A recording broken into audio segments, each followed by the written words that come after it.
So guys, we have already completed maximum portion of this chapter. This is only the last part of this chapter left.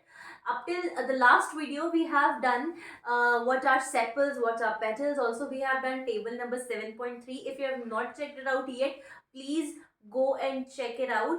And now we move on to the next topic, that is about the flowers, about more details of the flowers. What are the other parts of the flower except for the sepals and petals? So as you can see from this diagrams, what do you think are these? And so this is the androecium, androecium, or you can say stamen, and this is the pistil or gynoecium, right? Gynoecium is G for girl, G for female, okay, and stamen or androecium is for the male part. So this is the male part and this is the female part of the flower, right? So in the male part there are basically only two parts. This is basically a bilobed structure. What do you mean by bilobed?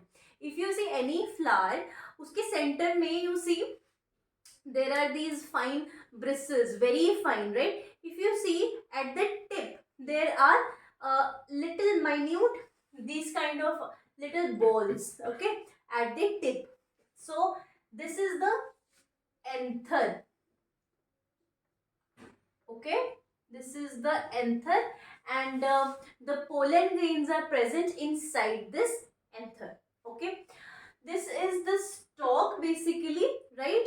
This is the portion from where anther is attached to the flower, right? So this is the filament, okay. This is the anther and this is the filament. Filament basically helps anther to join the thalamus of the flower, right? Then this is the female part. Now we have learned that anther has the pollen grains, right? And filament is basically a stalk that attaches anther to the male part of the flower, right? So now we come on to the female part. Now in female, what are the different parts? Basically main three parts: stigma, style and ovary. This is the stigma, right? The upper part, the ball like structure on the top, the tip, right, that is little swollen, that is stigma. This is style, right, and this is ovary, okay. So this is the stigma, style and ovary. Now you see, this is the stigma, this is the style, this is the ovary. So basically what is stigma? Stigma is the portion, the topmost tip of the pistil, okay. Here the pollen grains come and they are attached, they are sticked, okay. So this is basically a sticky portion, right? Then style is the filament, मतलब जो filament है यहाँ पे, the same is the work of style here. It basically attaches stigma to the ovary. Why? What is the need of this? Why is it present and why do we need it? Because जो pollen grains, when they fly, when they disperse themselves, sometimes they are dispersed by wind or sometimes they are dispersed by insects or birds, right?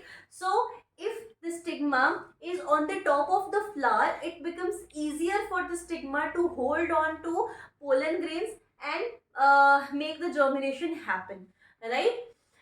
Now then comes the ovary. Ovary is basically where the ovules are present, where the pollen grains are attached here.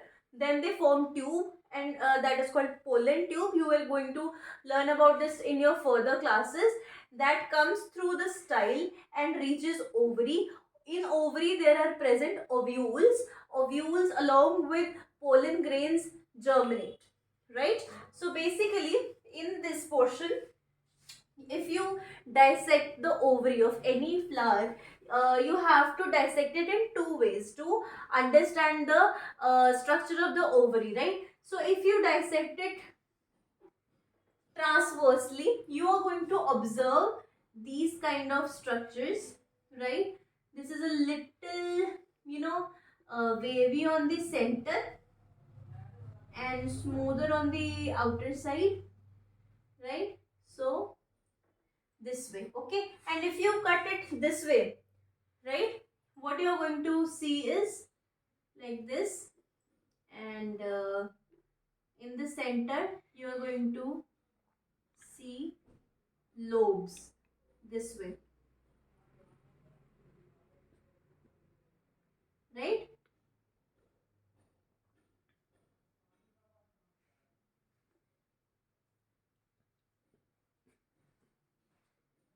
So these and these are the ovules, okay?